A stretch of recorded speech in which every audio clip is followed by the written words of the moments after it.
আমাকে অনেকে অনেক সময় জিজ্ঞেস করে যে আমি সেদিন কেন ওখানে গেলাম বা কি চিন্তা করে গেলাম।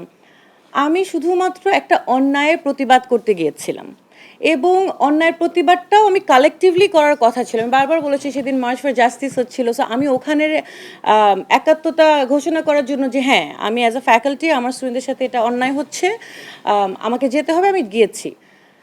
যেভাবেই হোক আমার সামনে আরও বড় একটা অন্যায় হচ্ছিল বলে সেখানে আমি ইন্টারভিন করি।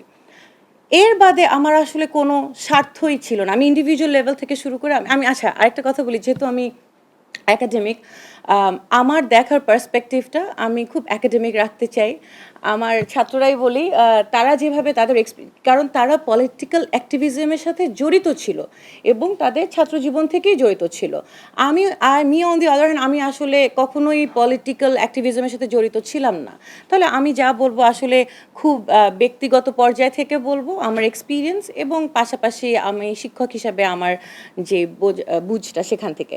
তো প্রথমে বলি যে ইন্ডিভিজুয়াল লেভেলে আসলে আমার কোনো স্বার্থ ছিল না। আমার স্বার্থের মধ্যে যদি কিছু জিজ্ঞেস করেন তাহলে সেটা ছিল যে এখানে একটা অন্যায় হচ্ছে, এখানে আসলে অন্যায়টা হতে দেওয়া বা এটাকে সহ্য করা আর সম্ভব না। হ্যাঁ, তো এটা তো 31শে জুলাইয়ের কথা বলছি, তার আগে তো আমরা অনেকে শহীদ হয়ে গেছে, আবু সাইদ, ওয়াসিম, তখন আসলে খুব খারাপ অবস্থা ছিল দেশে। সেই দিক থেকে আসলে আমার যেহেতু এর বেশি আর কোনো স্বার্থ ছিল না, তাই আমার কাছে ইন্ডিভিজুয়াল লেভেল আপনি যদি জিজ্ঞেস করেন যে জুলাই সার্থক হলো না বেহাত হলো, আমি বলবো কেন এখানে কেন সার্থক নয়। হ্যাঁ, আপনি যদি কোনো স্বার্থ নিয়ে নেমে থাকেন তাহলে আপনি সেই স্বার্থ আপনার হাসিল হলো কি না সেটা চিন্তা করবেন।